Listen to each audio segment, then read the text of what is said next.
Eropa yang sekarang lagi perang. Di Eropa itu bangsanya cuma satu, namanya bangsa Europe. Mereka dipersatukan dengan bahasa yang satu, namanya apa? Bahasa Inggris. Tetapi walaupun mereka cuma satu bangsa, satu bahasa, mereka tidak bisa berdiri di atas satu negara, tetapi mereka berdiri di banyak negara. Maka muncullah Inggris, Prancis, Spanyol, Italia, Belanda, dan seterusnya. Bangsanya satu, bahasanya satu, berdiri di atas banyak negara. Coba bandingkan dengan Indonesia. Di mana perbedaannya? Di Indonesia sebaliknya, bangsanya banyak. Ada bangsa Jawa, bangsa Sunda, bangsa Dayak, bangsa Bugis, bangsa Batak, dan lebih banyak lagi. Mereka, kita tidak disatukan dengan bahasa yang sama. Bahasanya semuanya beda-beda. Jawa dengan Dayak beda, dengan Sunda beda, dengan Bugis beda, dengan Batak beda. Tetapi hebatnya Indonesia apa?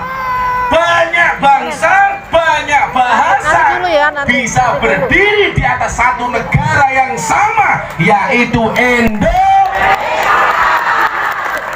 Kita menjaga protokol kesehatan.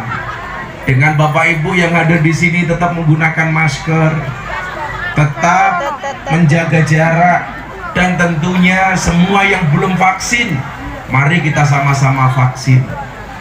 Saya kadang-kadang aneh dengan masyarakat Indonesia. Begitu muncul COVID, minta vaksin, Pak.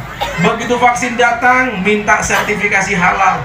Sertifikasi halal muncul dari MUI, minta presiden divaksin duluan. Presiden mau, minta disiarkan secara langsung di televisi.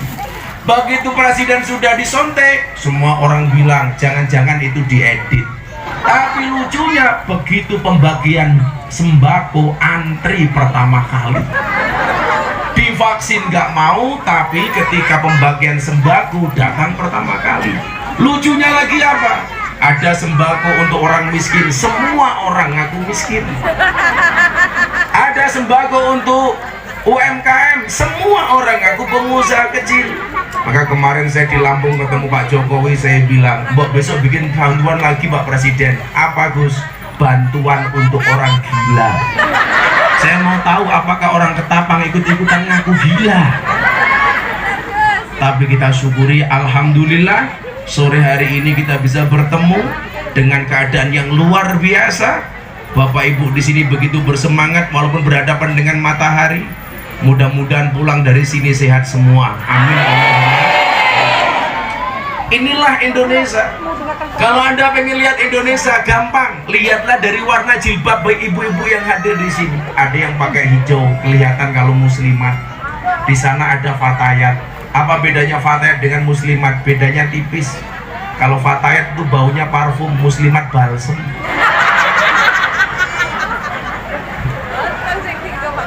Kalau dilihat dari tempat duduknya, mohon maaf, kalau fatayat itu masih bisa bersila, Pak. Kalau muslimat, ya Allah, tungkae selonjor, kakinya dipanjangkan, badannya sudah mulai berubah. Fatayat di muslimat di sana pakai jaket, subhanallah, satu badan perut semua. Warna-warni jilbabnya bisa dilihat. Inilah keindahan Indonesia. Ada yang jilbabnya hijau, ada yang jilbabnya merah, ada yang jilbabnya putih, ada juga yang nggak tahu diri. Di sana sudah tua jilbabnya pink. Menjijikkan.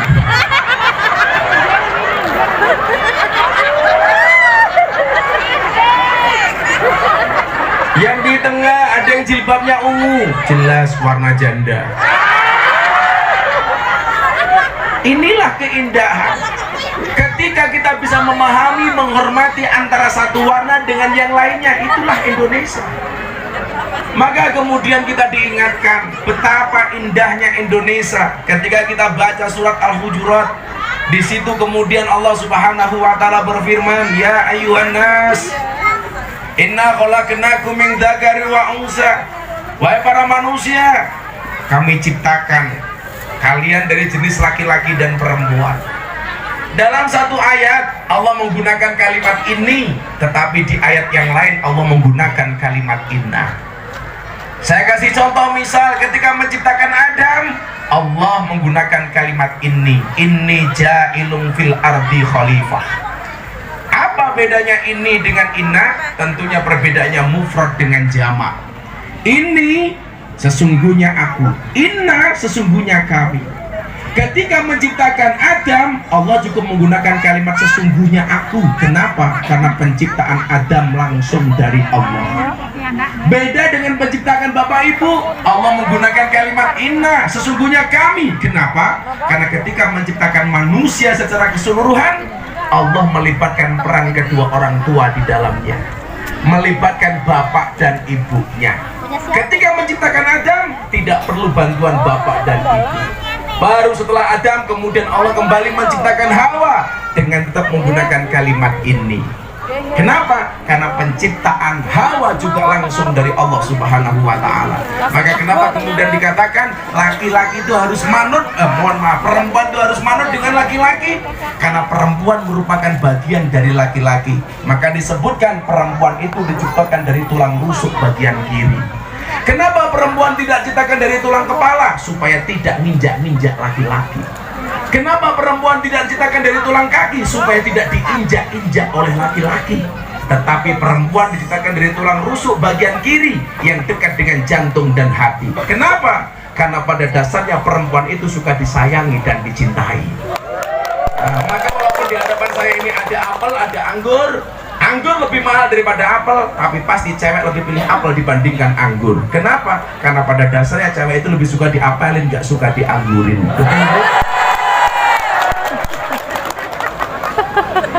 Tapi bohong. Nah, ketika menciptakan manusia secara umum, Allah menggunakan kalimat inna, min dzakarin wa unsa, laki-laki dan perempuan. Makanya sebelum meninggalnya Dorce Gamalama, saya dapat banyak pertanyaan dari wartawan media TV. Gus, bagaimana dengan wasiat Dorce? Pengen dimakamkan dalam keadaan perempuan, padahal dia terlahir sebagai laki-laki. Kalau Bapak Ibu waktu itu lihat semua siaran TV, semuanya muat berita tentang saya soal Dorce. Saya bilang, an-nasu yamutuna ala ma'asu. Manusia itu dimatikan sebagaimana dia hidup. Kalau dia lahirnya laki-laki, matinya laki-laki. Kalau sampai dia laki-laki dimatikan dalam keadaan perempuan, dikuburkan sebagai perempuan, yang bingung siapa? Malaikat. Emangnya beda, Gus? Laki-laki dan perempuan dalam penguburannya beda. Cara mengkafaninya, lapisan kain kafannya berbeda. Niat sholatnya, kalau laki-laki pakai hada, perempuan pakai hadihi. Ya. Kemudian apalagi soal hukum mawarisnya beda antara laki-laki dan perempuan. Soal sholat dan doanya juga beda. Laki-laki mati doanya Allahumma firlahu, perempuan mati doanya Allahumma firlaha. Jadi kalau laki-laki hu, perempuan ha. Lah kalau banci hu ha. Kan malaikatnya jadi bingung. Kenapa? Karena mohon maaf, ada memang jenis kelamin ketiga, namanya khunsa. Khunsa itu siapa? Seseorang yang terlahir dengan dua jenis kelamin. Ada laki-lakinya, ada perempuannya. Ada titiknya, ada tututnya. Nah, ketika dia tumbuh dan berkembang, apakah dia jadi laki-laki atau perempuan? Dilihat dari kecenderungannya. Begitu lahir, ada laki-laki, ada perempuan. Dilihat ada rahimnya, berarti bisa dipastikan dia perempuan. Karena laki-laki nggak mungkin punya rahim. Oh, ini lebih dominan ke sifat laki-lakinya, maka kelamin perempuannya ditutup. Yang dihidupkan yang laki-laki.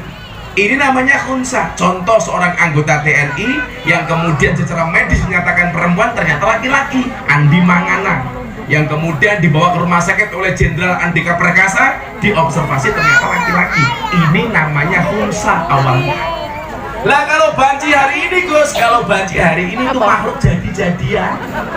Sebenarnya laki-laki tapi berpenampilan seperti perempuan. Kalau di Jogja namanya Laura, lanang ora, wedok ora. Kalau di Thailand namanya Lady Boy, wajahnya lady, kakinya boy. Saya itu kan ada pengajian juga Pak di Jogja, pengajian khusus para banci, Pak. Itu pengajian paling menjijikan sedunia. Saya punya jamaah banci itu 300, Pak. Ya Allah, Kalau saya ajak sholat, mereka nggak mau saya jadi imam. Saya mau sholat bah, tapi jangan abah jadi imam. Kenapa? Lihat bokongnya nggak khusyuk, matamu. Ketika masuk bulan puasa, mereka telepon saya, abah bulan puasa ini saya akan bertobat. Saya bilang alhamdulillah. Gimana caranya?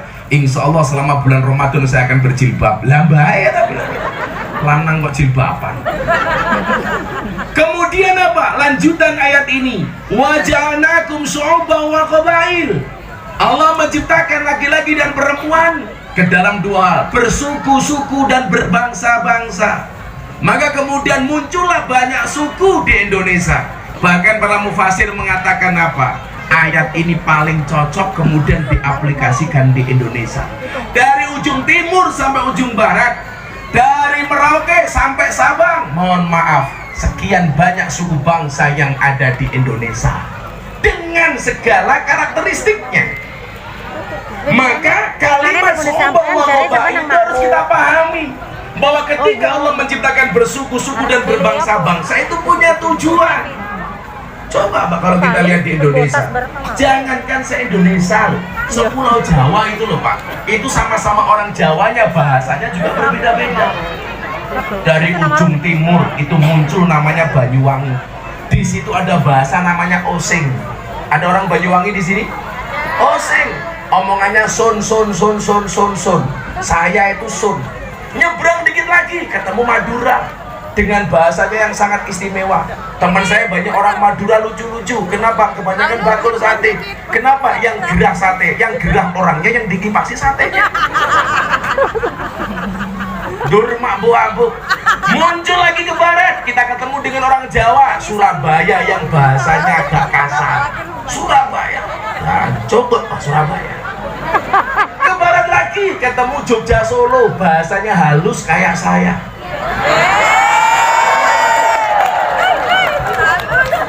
Orang Jogja itu pakai pesungkuman istri ke suami ketika lebaran bisa 30 menit. Kayak istri saya begitu sungkem, ngomongnya panjang. Abah kaulo ngaturaken sugeng riyadi mbok menawi kaulo gadah kelepatan sak lima saking ucapan sak langkah saking tindak tanduk kaulo banyu sak cawa lemah sak cara godhong sak suwek kayu sak sukrek kula nyukat bumi sesamudra pangaksami bapak. Itu cewek. Cowok jawabannya apa? Singkat. Yo podo-podo. Itu Jogja. Ke barat lagi ketemu Banyumasan, Al-Ngapakiyun, bahasanya ngapak-ngapak. Dari Kebumen, Purwokerto, Cilacap, Tegal, Pemalang, Indramayu, itu bahasanya ngapak. Ada orang ngapak di sini? Ini bahasa yang paling unik sedunia. Saya pernah pertama kali ngaji di Tegal di rumahnya Ki Dalang Entus Susmono almarhum. Pagi-pagi ditawarin rokok dengan bahasa ngapak. Ya Allah, Pak Kiai ya kisuk-kisuk ngobori cocok. Ini bahasanya ngerokok itu ngobori cocok. Cocok ke siapa ya? Dengan segala keindahannya. Begitu masuk lagi ke barat, kita mengenal bahasa Pasundan, suku Sunda. Bahasanya sudah indah lagi, orangnya cantik-cantik, sukanya makan lalapan. Apalagi sekarang di era TikTok semuanya dibuat lalapan. Ya Allah. Dulu kalau kita makan lalapan Pak, paling yang dimakan cuma apa sih? Kemangi, timun, kobis. Kalau sekarang semuanya jadi lalapan Pak. Buah nangka yang masih muda lalapan, lidah buaya lalapan. Ini cangkem apa-apa. Orang sekarang pare mentah lalapan, ilate bojone lalapan. Sunda dengan segala keindahannya. Yang lucu ada orang ngapak datang ke kampungnya orang Sunda. Begitu masuk kampungnya orang Sunda minjak kotoran, orang ngapak kan teriak, "Ah, ini siapa lagi?" Dijawab sama orang Sunda, "Iya, mata itu kurang." Lah persepsi orang ngapak dengan orang Sunda itu beda. Kalau orang ngapak, urang itu artinya udang, orang Sunda, urang itu artinya orang. Akhirnya orang ngapak tanya, "Ta ini siapa dia?" Dijawab sama orang Sunda, "Iya, mah ta ina urang." Orang ngapaknya nggak percaya, ini nggak percaya, masa ta ini urang gede ini sekian. Begitu indahnya Indonesia. Begitu ke barat lagi muncul bangsa Betawi dengan bahasa Betawinya, Jakarta, Banten dan sekitarnya. Lu gua bapak lu mertua gua. Ini belum lagi ngomong Kalimantan. Kalau kemudian hari ini ngomong Kalimantan, satu di Kalimantan Pak ada berapa suku Pak selain Dayak? Ada suku apa aja Pak? Ada Melayu, ada Dayak. Kalau bahasa Dayak itu apa Pak? Yang paling gampang? Apa Pak Wakil Bupati? Dayak. Apa Pak? Saya tak belajar bahasa Dayak 1, 2 Pak. Dancuk itu bahasa Dayaknya apa?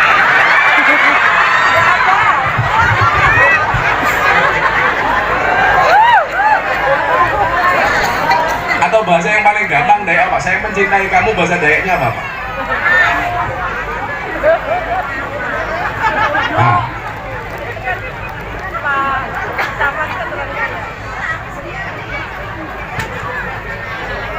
Oh, aku mencintai kamu bahasa Dayak, aku hondakan kamu. Kalau bahasa Jawanya gendaan. Iya kan? Kalau kalian mengatakan aku hondakan kamu, bahasa Jawanya gendaan, demenan. Ini begitu indahnya. Lah tujuannya untuk apa kemudian diciptakan? Tujuannya adalah lita'arofu. Saya belajar satu semalam kalimat lita'arofu kepada guru kita semuanya, Maulana Habib Lutfi bin Yahya Pekalongan, One Team Press, Dewan Pertimbangan Presiden. Beliau merupakan Presiden Jatman, Rois Am Jatman. Beliau merupakan Presiden Ulama Sufi sedunia. Saya dipanggil sama beliau terkait dengan kajian kebangsaan. Apa makna lita'arofu? Yang dimaksud lita'arofu saling mengenal itu apa? Saling mengenal dalam konteks ayat ini tidak hanya laki-laki kenal dengan perempuan, tidak hanya seorang pacar kenal dengan calon istrinya, tidak hanya seorang jomblo kenal dengan calon istrinya. Ada jomblo di sini? Banyak. Oh banyak. Saya doakan sejomblo-jomblonya kalian segera berakhir. Amin. Amin. Di mana berakhirnya? Kalau tidak di pelaminan, minimal di pemakaman.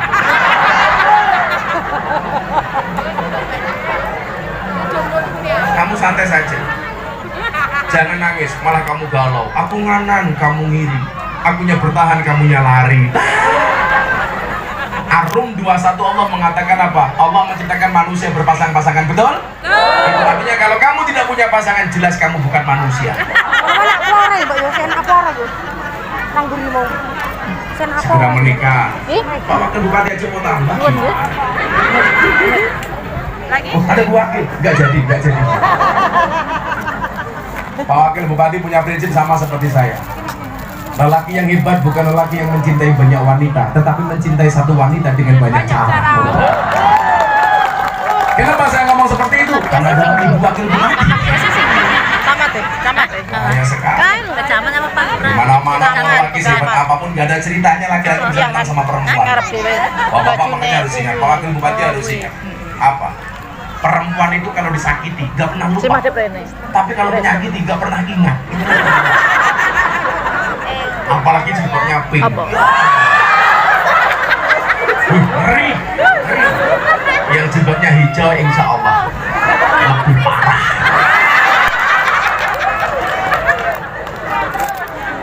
Perempuan jangan dilawan Pak. Apalagi setelah muncul film Layangan Putus, laki-laki jadi korban. Setiap hari HP dicek terus. Tapi kalau insya Allah, kalau saya ditanya Gus Mentah nikah lagi apa enggak, nunggu takdir. Ya kalau memang ada takdir Pak, gimana saya bisa menolak takdir? Tapi kalau nggak ada takdir, insya Allah saya menciptakan takdir saya sendiri.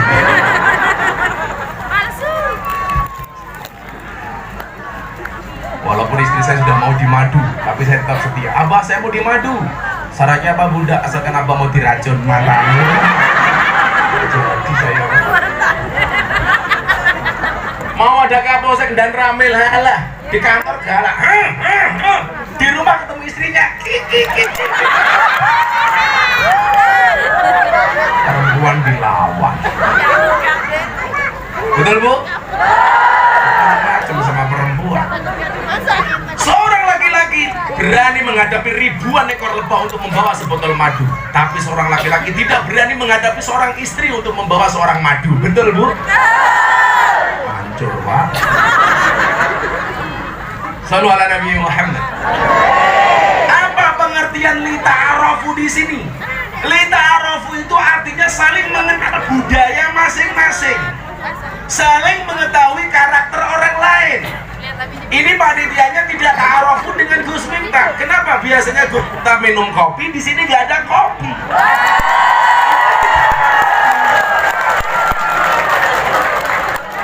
Saya tidak minta, hanya mengingatkan.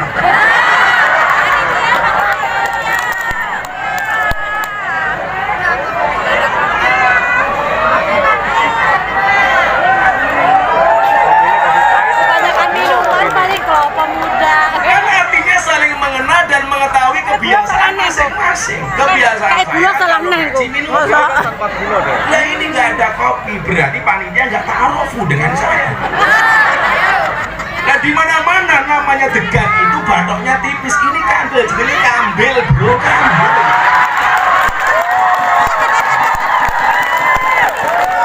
Ini kalau akhirnya saya minum, saya mulai siatku kreminen.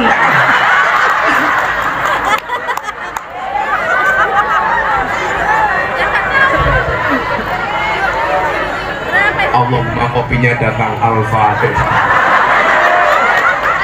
Udah lah panitia nih.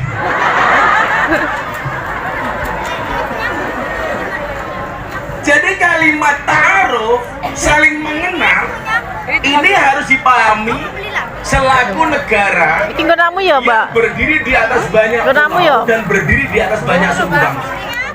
Bapak Ibu yang saya muliakan, Oh, coba kita bandingkan bagaimana kemudian keindahan bangsa Indonesia dibandingkan bangsa-bangsa yang kenapa lain. tuh?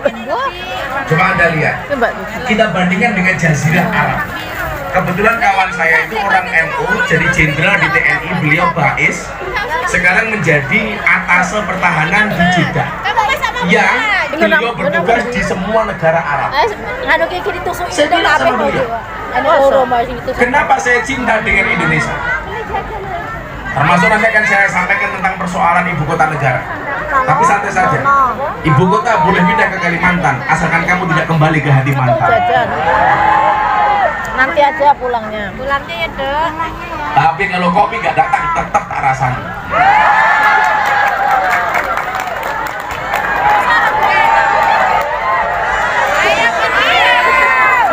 Akan saya ingat dalam sejarah satu-satunya panggung yang nggak ada kopinya cuma di air upas.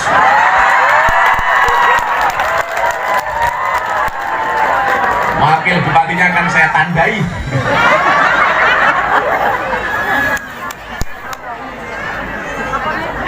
Muslimatnya bingung.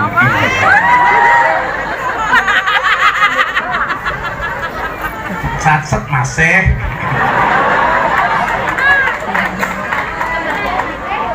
Sallu ala Nabi Muhammad. Bapak Ibu, coba Anda lihat Jazirah Arab, termasuk Arab Saudi. Mudah-mudahan yang hadir semuanya bisa haji. Amin.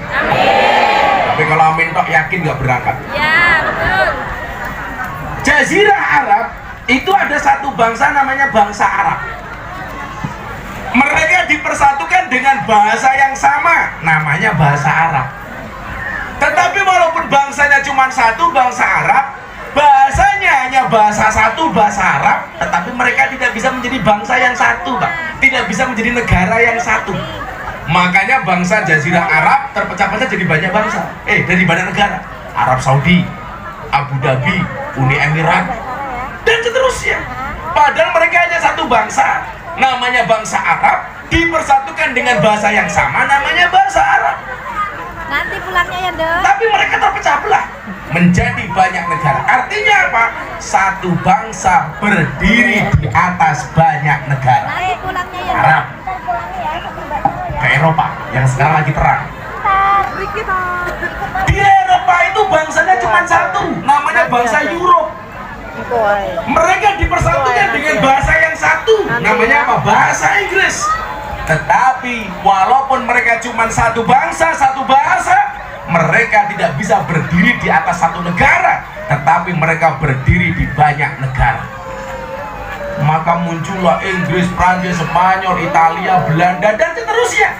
Bangsanya satu, bahasanya satu, berdiri di atas banyak negara. Coba bandingkan dengan Indonesia. Di mana perbedaannya? Di Indonesia sebaliknya, bangsanya banyak. Ada bangsa Jawa, bangsa Sunda, bangsa Dayak, bangsa Bugis, bangsa Batak, dan lebih banyak lagi.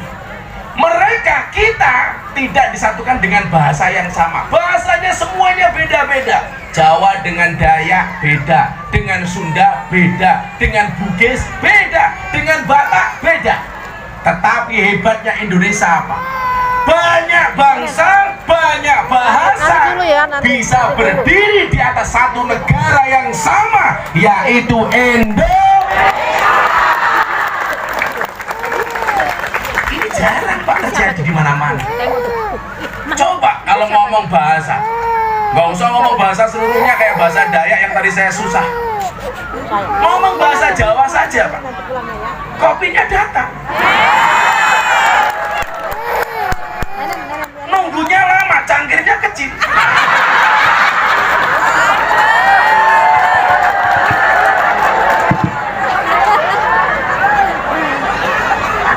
Begitu dicium, sangit Pak.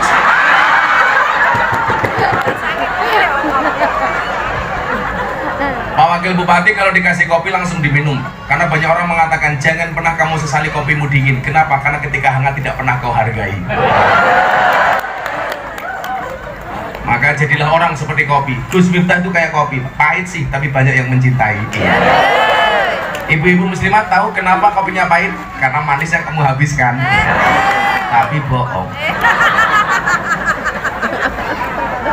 Mari Bapak Bu, diminum. Oh nggak ada, sorry ya Pak.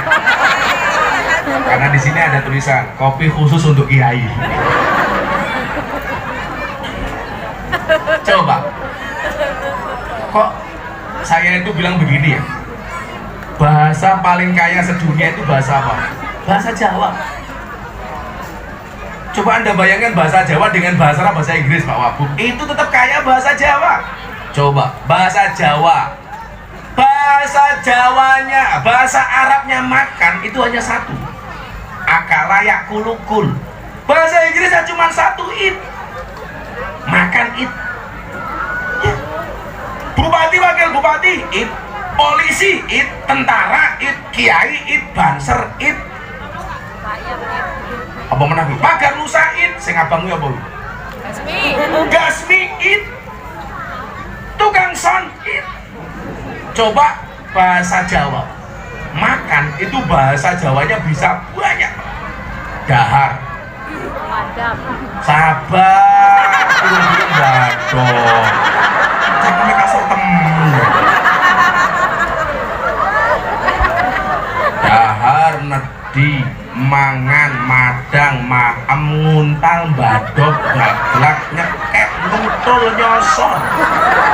Selas Pak. Siapa itu? Bupati dan wakil bupati bersama para kiai. Baru apa? Dahar, enak. Sama kayak muslimat nembe nopo? Nedi, enak. Siapa kayak tukang sound system nembe apa? Badok.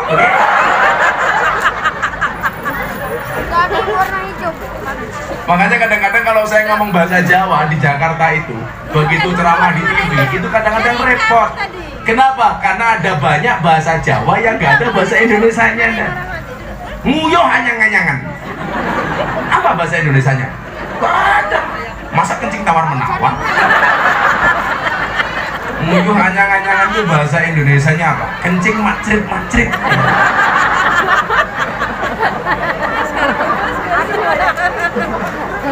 Ibu-ibu yang bahasa Jawa, mususi beras, apa bahasa Indonesianya? Mencuci. Beda Bu. Kalau beras itu bahasa Jawanya dimususi, piring diisai, baju dikumbahi, mobil dicuci. Kalau bahasa Indonesia cuma satu. Kok kuwi telek nih? Metune silite beda, jenenge beda. Kalau bahasa Indonesia, ya Bapak dari Dayak saya sampaikan, mohon maaf, mau keluar dari perutnya kambing, sapi, ayam sama, telek kotoran. Kalau bahasa Jawanya beda kan? Keluar dari ayam namanya tepung, keluar dari sapi namanya Keluar dari kambing namanya indek. Pantesan tajak ngaji orang apa mau isine otake telek.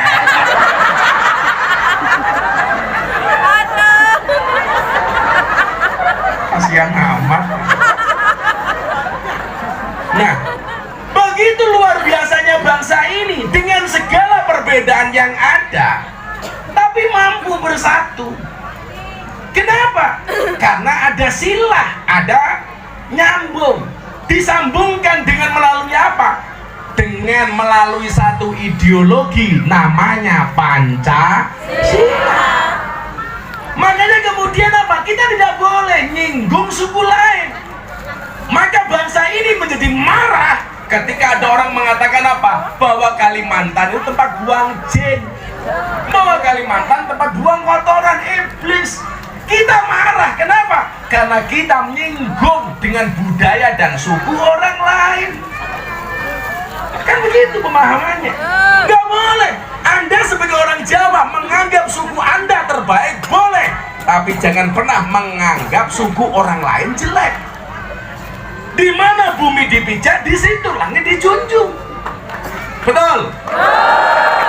Apalagi itu sahabat-sahabat saya orang Jawa, di mana-mana Jawa itu luar biasa, Pak. Saya kemarin ke Riau, 9 lokasi di Riau, rata-rata per kabupaten Pak Wabub 40%. Di Ketapang berapa persen orang Jawa, Pak? 25%. Udah mau kemana, Ndak? Ih, Ndak. Ada yang dari Ponorogo di sini? Dari Jawa Timur banyak? Ya Allah. Busin tengah, bener-bener gue macam motor malah ke tukang las.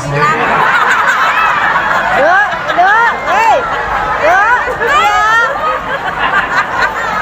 cuma dia mau kemana coba? Perlu kamu. Lemu ireng kacamata.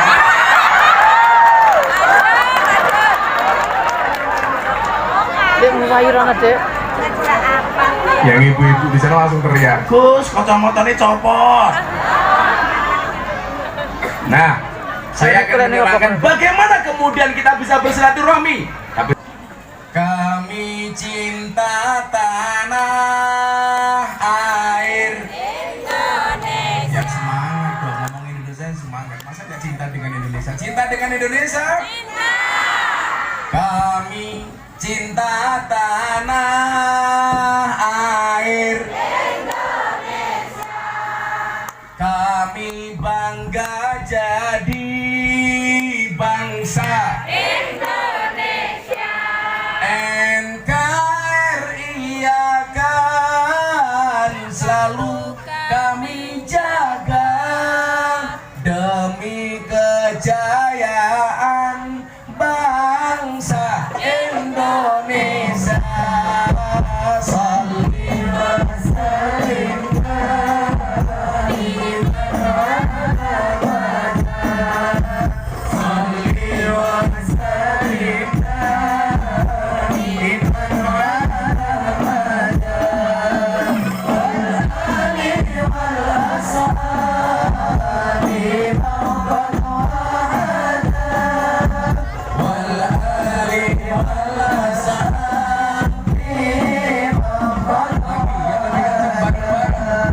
Salli wa sallim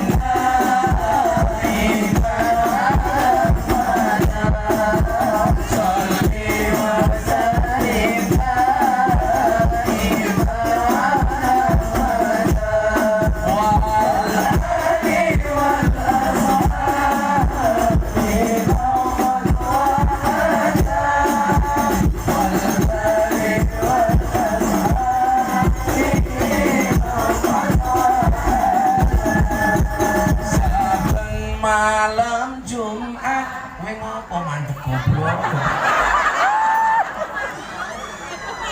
Dirinya aku tahu anggaranmu nggak jelas. Tapi jangan putus asa dong. Soalnya besok Gus Miftah masuk surga, tim Hadroh ikut masuk surga. Tapi ya itu di surga Gus Miftah kelon sama bidadari, kamu hadroan. Itu yang pakai kacamata semangat, malah kayak tukang pijet kamu. Saben malam Jumat ahli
Bapak Ibu rahimakumullah, ini baru persoalan suku bangsa, belum lagi persoalan agama.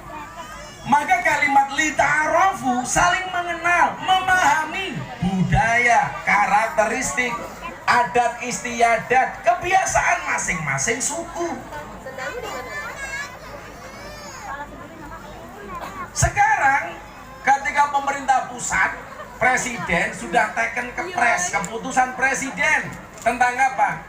Tentang IKN, ibu kota negara baru yang namanya Nusantara. Ini sudah ditandatangani. Jangan kemudian ketidaksetujuan kita justru nyinggung orang Kalimantan. Makanya Pak, saya dari sini besok tanggal 28 pindah ke Kalimantan Timur, Pak Wabub. Saya akan berbicara dengan teman-teman kita di Balikpapan, teman-teman kita di Kutai Kartanegara, di Penajam Pasir. Supaya apa? Supaya jangan sampai ibu kota negara pindah, mereka belum siap. Maka kita kasih persiapan secara mental. Jangan sampai kemudian di ibu kota negara baru, orang-orang setempat, kearifan lokal itu tidak terjaga. Makanya kenapa Pak? Saya dulu pindah dari Lampung ke Jogja tahun 2006, saya langsung pakai belangkon. Saya dulu awalnya pakai kopes seperti Pak Wakil Bupati. 2006 ketika Bantul gempa bumi, saya pindah ganti pakai belangkon. Saya hanya pengen mengatakan bahwa antara agama dan budaya itu nggak usah dipertentangkan. Agama tanpa budaya kurang indah. Budaya tanpa agama tidak akan pernah menjadi mudah. Maka kenapa kemarin saya viral trending di Twitter gara-gara persoalan wayang. Saya dibantai 2 hari Pak sama orang-orang itu. Trending di Twitter 2 hari berturut-turut. Saya dihakimi, saya dihujat, saya dibully. Coba. Padahal kalau toh kemudian itu dianggap salah, dalang, saya tidak bisa mencampur otoritas dalang. Saya tidak bisa intervensi. Tetapi apa? Saya tidak akan pernah takut. Ibarat lilin. Lilin itu membakar dirinya untuk memberikan penerangan kepada orang lain. Saya punya teman dalang, orang Nasrani, orang Kristen. Gus Miftah itu kayak Yesus. Loh, kenapa Pak Dalang? Juru selamat matamu kuwi. Saya rela dibully demi apa? Demi mempertahankan budaya. Makanya Pak, kemarin 2 bulan yang lalu saya dapat 3 penghargaan dari Leprit, Lembaga Prestasi Indonesia dan Dunia, dalam 3 kategori. Yang pertama, karena saya Gus Miftah identik dengan belangkon. Belangkon saya kemarin saya lelang, saya jual untuk Muktamar NU di Lampung. Pak Wakil Bupati tahu laku berapa Pak? 900 juta. Saya bikin belangkon 90.000 Kiai. Saya sumbangkan untuk NU Muktamar, laku 900 juta. Belangkonnya saja 900 juta, apalagi sarungnya. Apalagi isi sarung.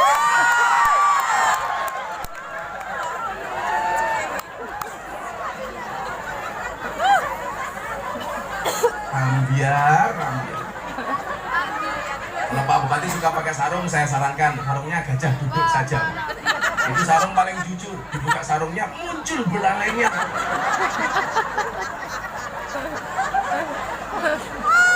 Ini belangkon 900 juta yang beli pengusaha dari Malang ketika dia berada di Dubai.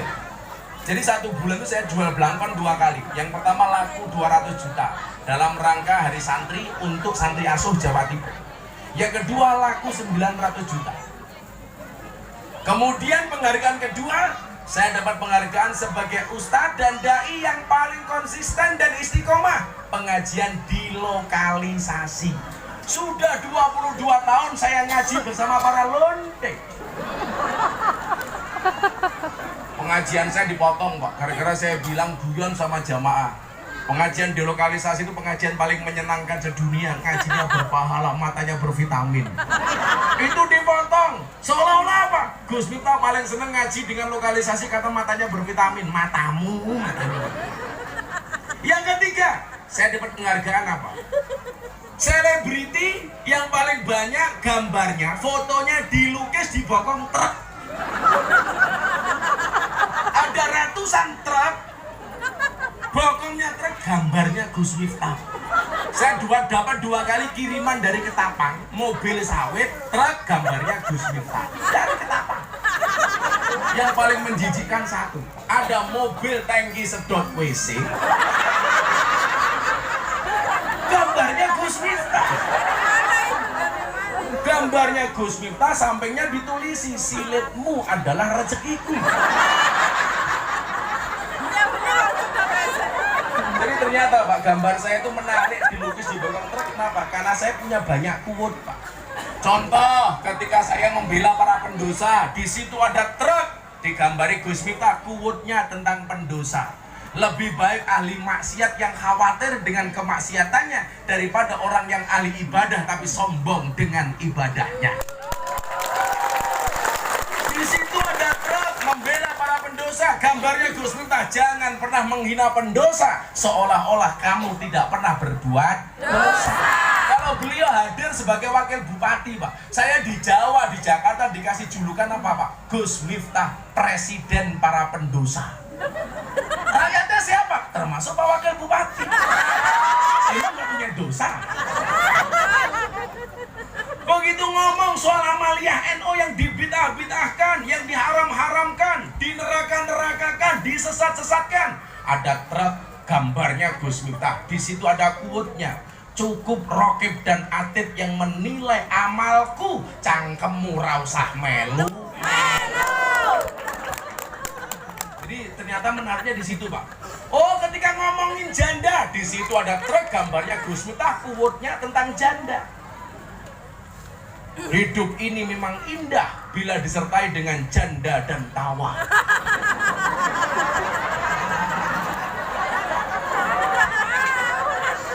Ada janda di sini? Banser, Pak Garnusa, Gasmi, menikahlah dengan janda. Tidak akan ada malam pertama, adanya malam terusan.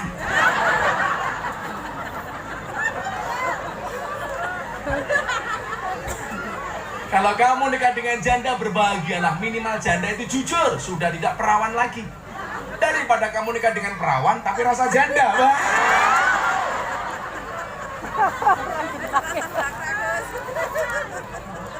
Lita'arafu bermakna mengenal, memahami, dan kemudian menghormati.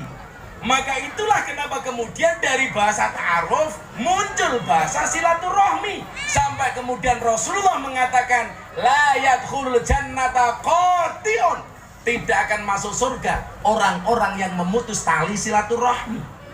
Silaturahmi muncul kenapa? Dari ta'aruf. Silah itu artinya nyambung, rahmi itu artinya kasih sayang. Gus Miftah sowan ke air upas, ini dalam rangka silaturahmi. Saya sayang dengan Anda, Anda sayang dengan saya. Kalau saya tidak sayang dengan orang Ketapang, Pak Wakil Bupati, ngapain saya ke sini? Jauh, jalannya jelek, kopinya telat.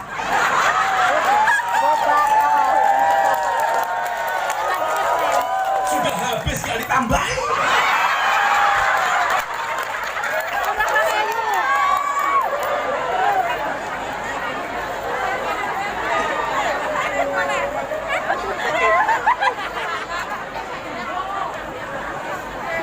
Pakatiku cangkemmu. Ini karena sayang, karena cinta. Coba ibu-ibu bapak-bapak, kalau nggak cinta, anak-anak Banser duduk di bawah tanpa tikar, betul? Ini yang duduk di bawah tanpa tikar, saya doakan pulang little body. Apa itu sini dekat lah kelebihan wedi. Jadi silah itu artinya nyambung, rohmi itu artinya kasih sayang. Nah, silaturahmi itu muncul karena ta'aruf. Rasa cinta itu muncul karena sering silaturahmi. Maka cukup saya sampaikan hari ini, cintaku pada masyarakat Ketapang seperti air kencing di dalam kolam renang. Maksudnya apa? Wujudnya tidak nampak tapi hangatnya bisa dirasakan. Gak percaya? Silakan Pak Wahab coba nanti di rumah.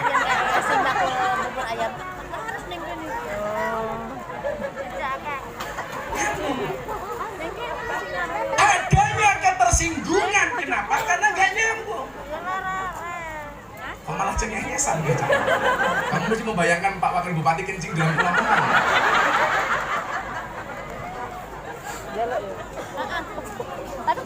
Adanya ketersinggungan ketersinggungan antara satu suku dengan suku yang lain. Kenapa? Karena tidak nyambung, karena tidak memahami. Mana kopi apa jadi kota infak? Kota infak? Kelihatan wajahmu kayak kota infak. Sabar bro, baru mulai. Ini pengajian sampai subuh. Jam 5 kurang 10, pas jam 5 nanti kota infaknya keluar ya. Nanti bawang berkurang.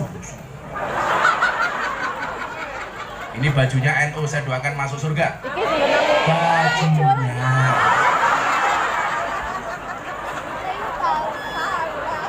Ini loh kan Tapi ini kesini nambahin kopi malah ngembes.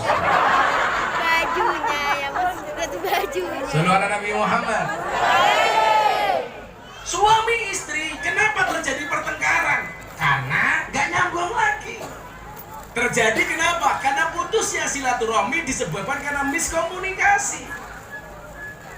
Apalagi dengan orang lain, istri loh Pak, yang satu atap, satu rumah, bahkan satu kamar, satu kasur, masih bisa miskomunikasi. Apalagi dengan suku bangsa yang lain. Caranya bagaimana? Dengan nyambung silaturahmi, dengan komunikasi. Maka banyak orang terjadi pertengkaran dalam rumah tangga karena berawal dari miskomunikasi. Bapak-bapak gak usah mikir Pak, kalau istri galak itu sudah sunatullah, walinya Allah itu rata-rata istrinya galak. Contohnya Umar bin Khattab. Umar bin Khattab itu sahabatnya Kanjeng Nabi. Beliau presiden, ditakuti tidak hanya musuh tapi jin iblis takut dengan Umar. Tetapi istrinya Umar galak dan Umar ngalah dengan istrinya. Makanya kayak Pak Wakil Bupati, kalau Anda punya istri galak, itu kemungkinan dua hal. Satu, tanda-tanda Pak Wakil Bupati mau diangkat jadi walinya Allah. Amin. Yang kedua, min alamatil stroke. Lah itu.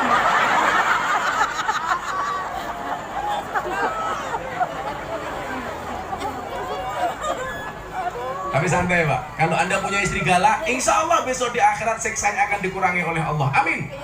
Kenapa? Karena selama di dunia sudah sangat tersiksa.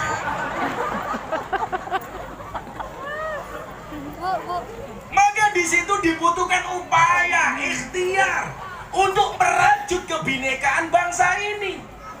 Itulah alasan kenapa di mana-mana Pak, mohon maaf, saya teriak dengan kencang.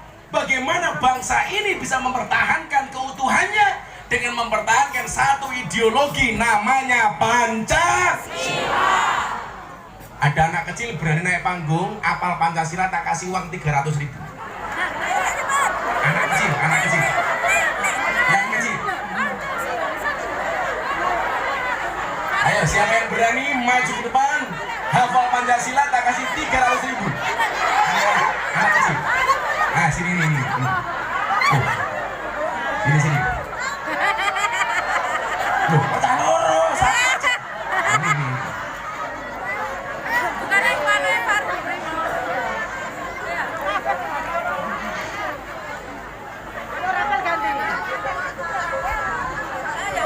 Kambingnya. Ini. Ibu-ibu lebih suka saya duduk apa berdiri? Itulah Pak Wagub, di mana-mana perempuan suka berdiri. Izin Pak Kiai. Jenenge siapa? Namanya siapa? Haji. Mic-nya kok di bawah itu. Nanti mic-mu double. Namanya siapa? Haji siapa? Haji Rahmat. Haji Rahmat. Aslinya orang mana? SP4. Jawanya mana? Jawa Baratnya mana? Indramayu, Cirebon, Bandung, Lahiran Kalimantan. Tasikmalaya, Ciamis, mana? Lahiran Kalimantan. Sudah ngaji belum? Sudah. Udah. Udah, jus berapa? Jus jambu? Jus berapa? 29. Bapakmu Iqra jilid berapa? Kamu kelas berapa? Kelas 4. Kelas 3 apa? SD? SD. SD. Berarti umurmu berapa? 12, belum ada. Ya 9 tahun. belum. 11. Apa mana sini? Belum 11. Coba baca dengan tegas. Semuanya mengikuti arahan Aji. Ayo, mulai. Kalau hafal kamu 300.000, kalau nggak hafal kamu ngasih aku 300.000.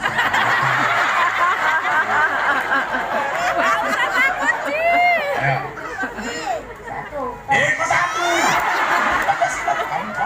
Pancasila, nanti jamaah mengikuti kamu. Pancasila. Satu. Ketuhanan yang Maha Esa. Dua. Keadilan.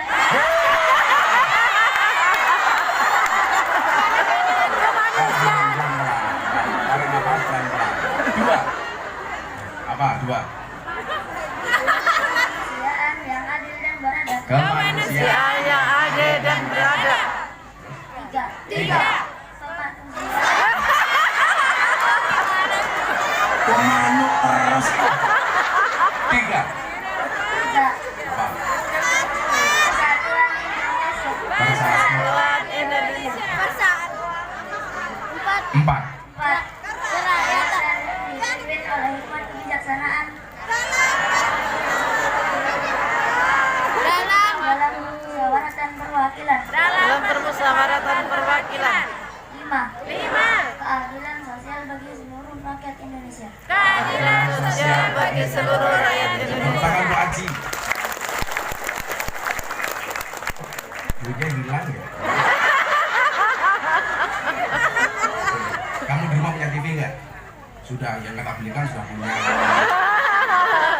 Di rumah punya iPhone nggak? Enggak. Yo beli sendiri banyak uang.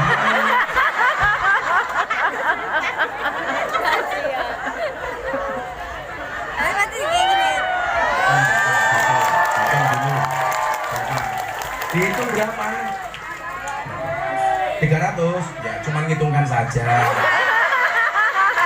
Kasih uang untuk beli apa? Loh, untuk beli apa? Jawab, untuk beli apa? Untuk beli apa? Sendok. Peralatan sekolah. Oh, peralatan sekolah. Apa ini? Oh, pensil. Oh, pensil KPM. Apa lagi? Oh, sama buku apa?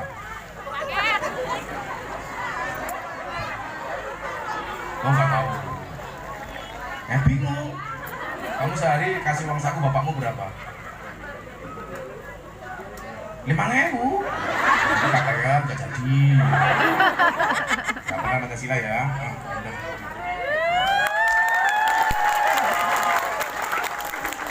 Ada janda yang sepuh bisa menyanyikan lagu kebangsaan tak kasih 5.000. Janda yang sepuh. Rambutnya gini, rambutnya. Berani. Mana jandanya? Oh, janda muda aja jangan. Nah, sini.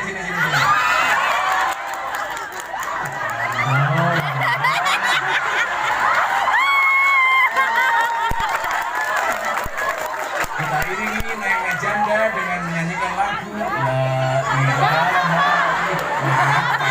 Udah sembarang, Mbak. Ayo saya kayu. Wis tua begini kembang-kembang.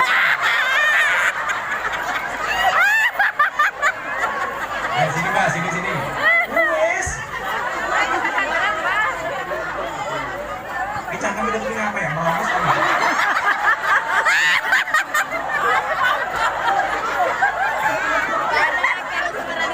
Bikin Mbak. Sandalnya pink.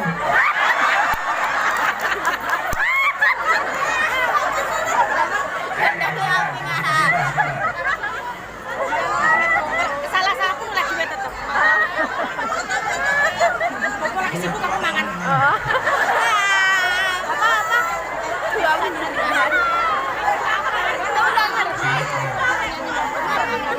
Sini Bu. Cuman gak dengar. Namanya siapa? Pakai P. Siapa? Suparmi. Jawab ya. Jawabnya mana Budi? Supermi. Jawa Timurnya Budi. Oh Ngawi.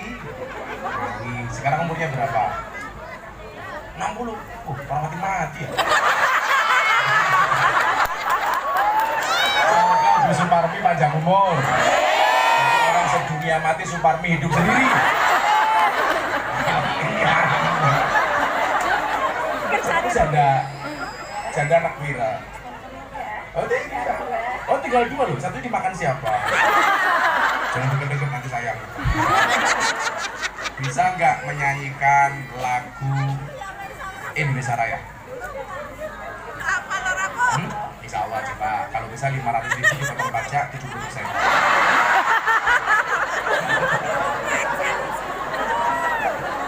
Coba kita dengarkan Bu Suparmi nyanyi lagu Indonesia Raya.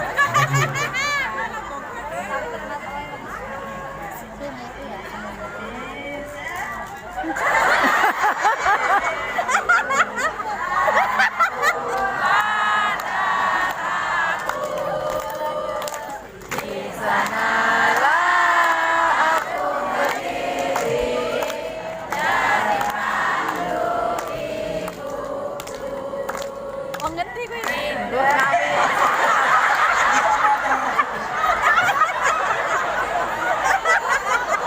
Gak apa loh.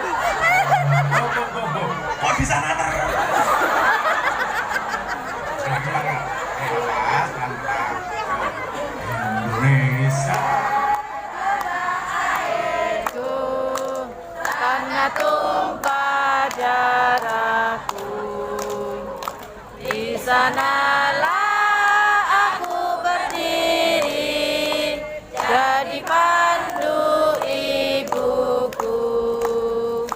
Indonesia kebangsaanku, bangsa dan tanah airku. Marilah kita berseru, Indonesia bersatu. Bangsaku hiduplah, bangsaku, bangsaku, rakyatku semua. Hiduplah negeriku, bangsaku, rakyatku semuanya.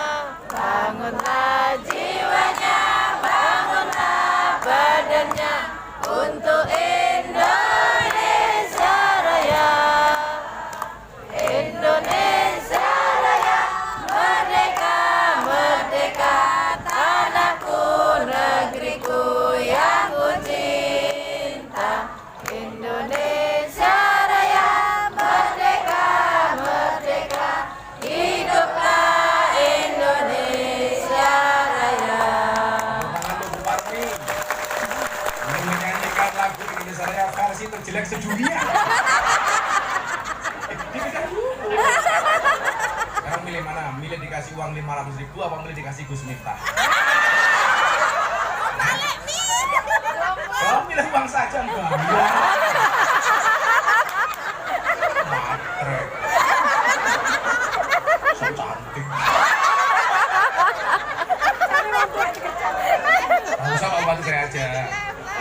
Oh. Wah. Wah.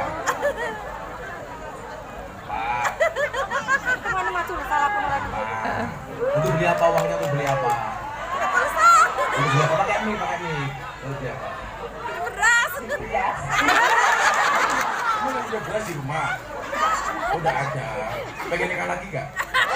Pengen aneh. Kalau dilamar sama Wakil Bupati mau nggak? Nggak mau ya? Persoalannya satu, kamu Bu Parmi sama Pak Wakil Bupati beda pemikiran. Bu Suparmi mikir Pak Wakil Bupati mikir istrinya. Mudah-mudahan Bu Suparmi masuk surga pertama kali. Berangkat habis sholat maghrib. Amin. Berangkat habis maghrib ya Pak. Masih ya? Kapan terakhir pulang ke Ngawi? Udah lama. Pernah lihat Gus Miftah sebelumnya nggak? Nah, Oh, lihat di TV. Ganteng aslinya apa nggak nonton TV? Cak.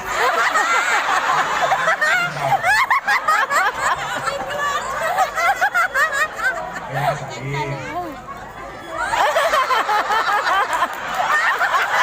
Udah ada Bu Parmi.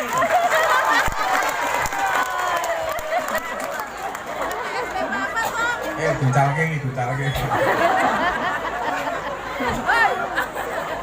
Ayo, penampang siap-siap kita sholawatan dulu. Ayo, penampangnya mana panitia? Shollu ala Nabi Muhammad. Yo. Ibu bapak minta lagu baru apa lagu lama? Baru. Baru. Belum jadi. Aku pandang dulu. Loh, neng ngarep. Ditinggal rapi versi solawat. Sallu ala Nabi Muhammad. Loh, sendalnya dibawa. Lu mau jaluk. Iya, bingung. Lawatan dulu bareng-bareng. Ya Rabbil Mustafa balik maqasidana waghfir lana ya wasi'al karami huwal habibul ladzi Yuk, kenapa tidak salah? jasafa'atuhu likulli haulin minal ahwali muhtar. Ayo, Dematro. Atiku rasane lara nyawan kanca karo angkama ragune kok kromo Quran radi waca salate kok ditinggal ya Rabbi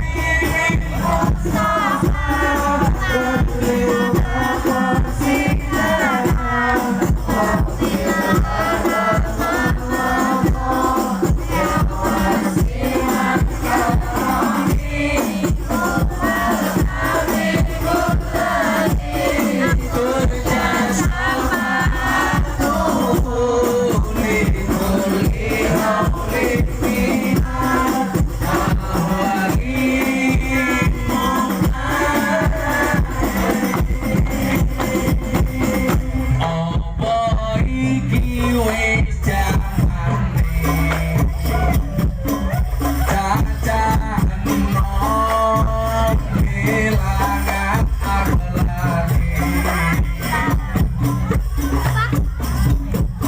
wong tua diseneni guru yo dikepuki hayo rene kedang ngaji sholawat ya Rabbi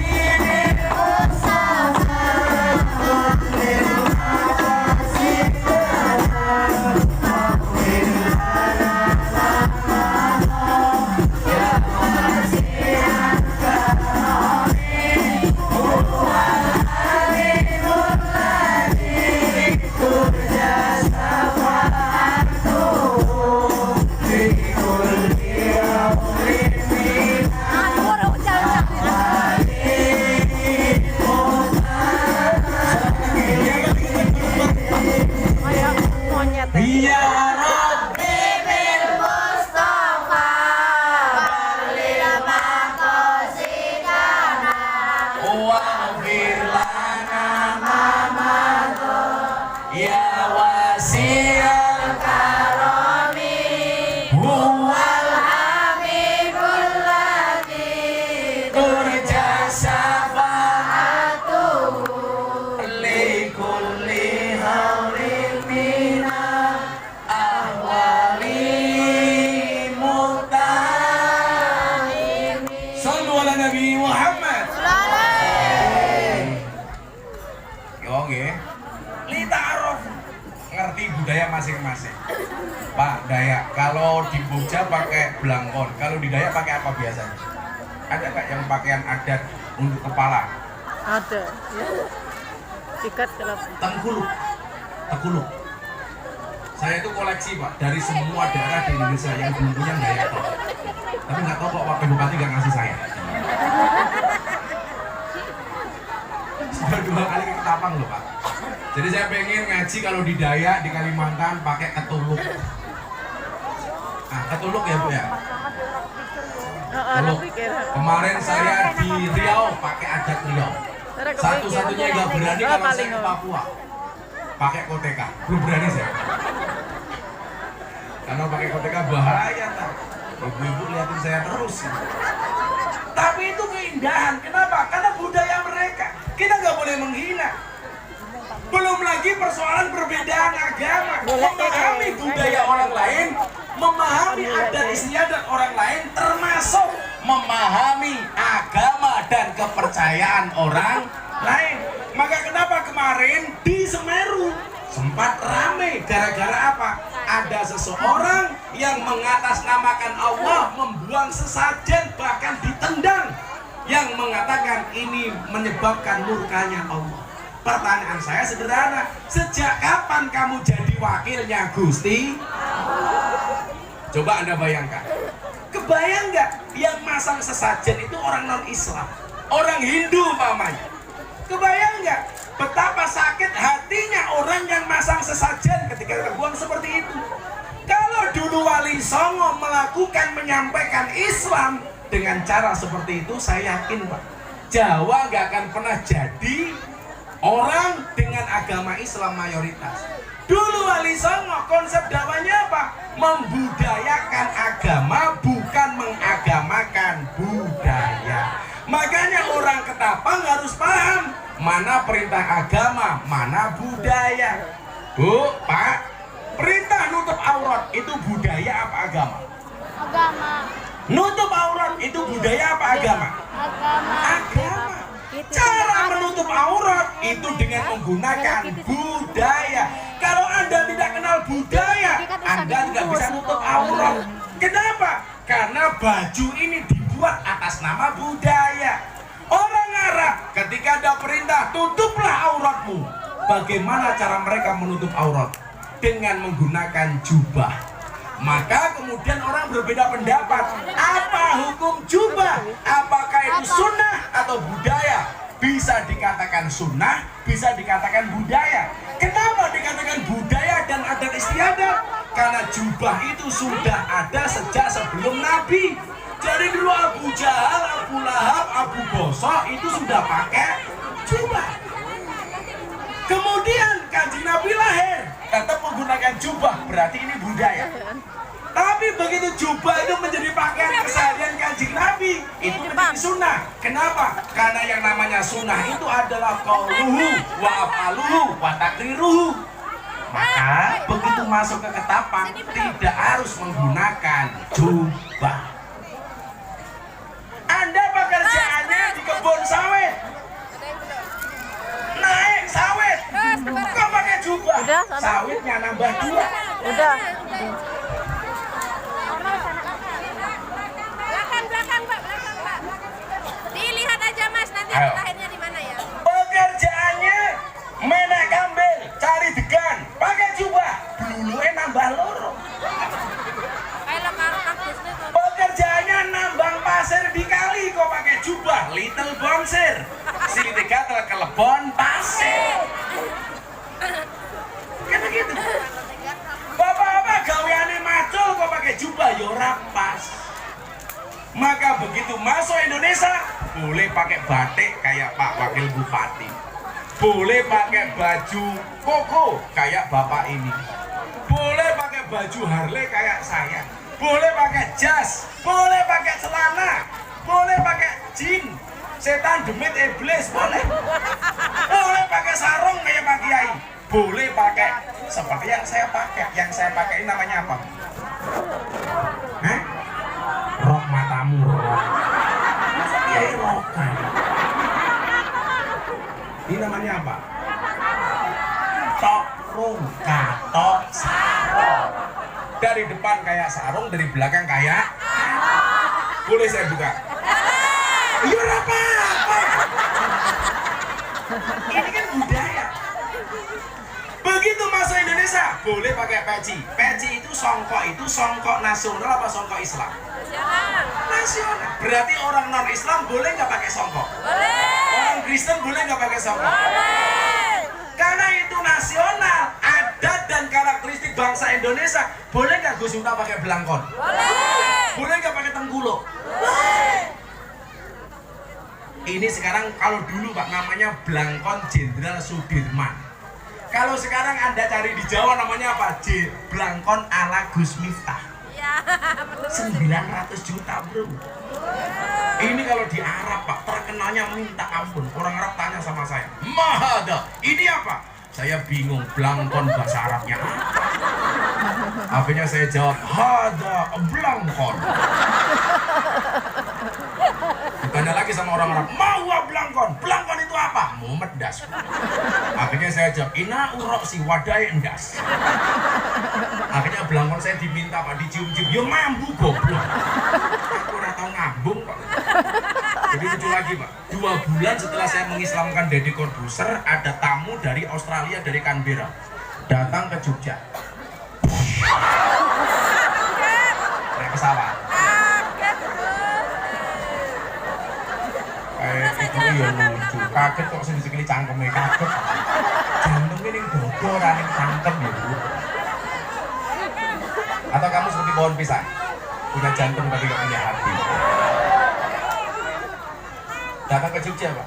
Nah, kan karakter orang Jawa sama orang Australia kan beda. Kalau orang Jawa makannya seperti itu, orang Australia makannya kan western, makanan barat. Di rumah saya sama istri dikasih semua makanan, nggak mau Pak Wakil Bupati. Akhirnya istri saya jengkel, masak sayur bung suguhke bulene wong Australia. Begitu makan sayur bung malah doyan. Lah tanya sama saya, what is this, ini apa? Aku lah bingung, bung bahasa Inggrisnya apa? Akhirnya saya jawab, this is bung. Tahu bung tak? Dia tanya lagi, what is the meaning of bung? Bung itu apa? Saya jawab, bung is the young bamboo. Bung adalah bambu muda. Malah jawab, amazing. Kenapa mister? Bambu muda saja enaknya kayak gini, apalagi yang tua. Ya berangkatan itu cangkemnya. Iya bener. Indonesia menang berkat ekonomi. Ini budaya saja kita harus menghormati, apalagi pilihan agama. Maka kemudian Al-Quran mengatakan apa? Faman syafal yu'min, faman syafal yakfur. Yang mau beriman, berimanlah. Yang mau kafir, kafirlah. Begitu kita punya pilihan agama masing-masing, diingatkan, wala tasubbul ladina yad'una min dunillah fayasubbullah adwan bighairi ilm. Kita nggak boleh mencaci, menghina Tuhannya orang Kristen, sesembahannya orang Buddha, sesembahannya orang Hindu.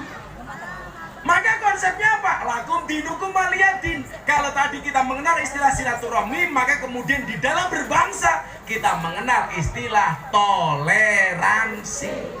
Maka ketika bulan Ramadan tahun kemarin saya diundang sama pihak gereja GBI, Gereja Battle Indonesia, Gus Miftah, bisa nggak memberikan ceramah kebangsaan di gereja kami? Saya datang bersama Gubernur Jakarta Anies Baswedan. Saya ceramah, di belakang saya ada salib di gereja. Dan itu bukan sembahyangan, tetapi peresmian gereja. Kalau Pak Wabu biasalah sebagai wakil bupati. Saya ceramah, begitu pulang langsung Miftah dibully, trending Twitter hampir seminggu. Miftah kafir gara-gara ceramah di gereja. Saya bilang, marah gak Gus? Enggak. Miftah kafir? Ya gampang, syahadat lagi. Orang yang kafir 70 tahun baca syahadat sekali itu terbakar kekafirannya. Lah tiap malam saya tahlilan kok dibilang kafir. Kuwi jenenge dolanmu kurang ngatur, turumu kurang bengi, kancamu kurang akeh, kopine kurang kental.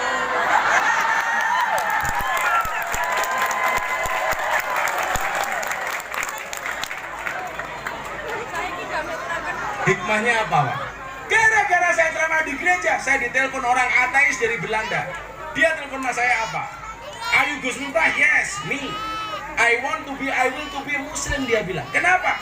Saya lihat karena Anda ceramah di gereja, ceramah Anda menyenangkan. Saya ateis, tidak kenal dengan Tuhan. Saya pengen masuk Islam. Saya tanya, kenapa kamu ateis? Because God is nothing. Tuhan itu nggak pernah ada. Religion is fiction. Agama itu hanya fiksi. We are believe in science, not in God. Tapi gara-gara ceramah saya di gereja, Pak, dia telepon saya, I will to be a Muslim. Inilah Islam yang ramah. Inilah Islam yang tidak harus marah-marah. Makanya saya punya program yang ini mau saya buat di seluruh Indonesia. saya punya program namanya Akademi Kebangsaan Gus Miftah. Saya pengen melahirkan orang-orang yang memahami agama, beragama dan berbangsa secara happy dan menyenangkan. Gak usah marah. Wong Islam kok tiap hari demo, aksi bela tauhid demo, bela nabi demo, bela ulama demo. Lamun demo, iki ngajimu kapan? Beda Pak kalau orang NU, aksi bela tauhid, tahlilan. Aksi bela nabi, sholawatan. Aksi bela negara, istighosahan. Aksi bela ulama, manakipan. Aksi bela Quran, semaan. Aksi bela ilmu, sorokan. Aksi bela janda, ya lamaran. Jadi di negara itu asik gitu loh Pak. Nggak semua orang dianggap musuh. Jangan gampang mengkafir-kafirkan orang lain. Kalau kita terbiasa mengkafirkan orang lain, itu merupakan awal dari disintegrasi. Makanya kita harus mempunyai sifat toleransi. Pak Wagub, kalau Anda ke Jogja besok silahkan mampir ke pondok saya. 60% tetangga saya Katolik. Pondok pesantren yang hadir di tengah-tengah lingkungan orang Katolik. Maka saya bilang, pondoknya Gus Miftah gratis. Di situ harus belajar ngaji dan berbangsa yang menyenangkan. Maka kalau ada orang Ketapang pengen belajar agama, pengen belajar jadi dai yang gak perlu bayar di tempatnya Gus Miftah, gratis. Dikasih makan Gus tak kasih, asu ya tak makani kok.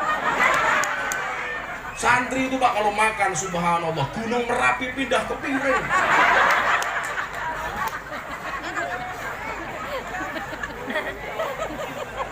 Metuduk.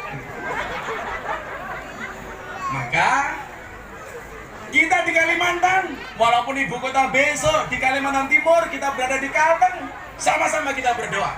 Mudah-mudahan keberagaman yang ada di Indonesia, toleransinya bisa terjaga. Amin. Dan ketika ibu kota pindah ke Kalimantan, akan lebih mensejahterakan bangsa Indonesia secara merata. Amin Allahumma. Sudah jam 7:30, pengajian dianggap selesai. Jadi infak mung sewu cerewet. Semuanya berdiri, kita sholawatan hasbi rabbi jallallah. Mudah-mudahan Allah Subhanahu wa Ta'ala memberikan solusi kepada semua masalah yang kita hadapi. Amin Allahumma. Amin. Shallu ala Nabi Muhammad. Tangannya diangkat, minta sama Allah. Hasbi rabbi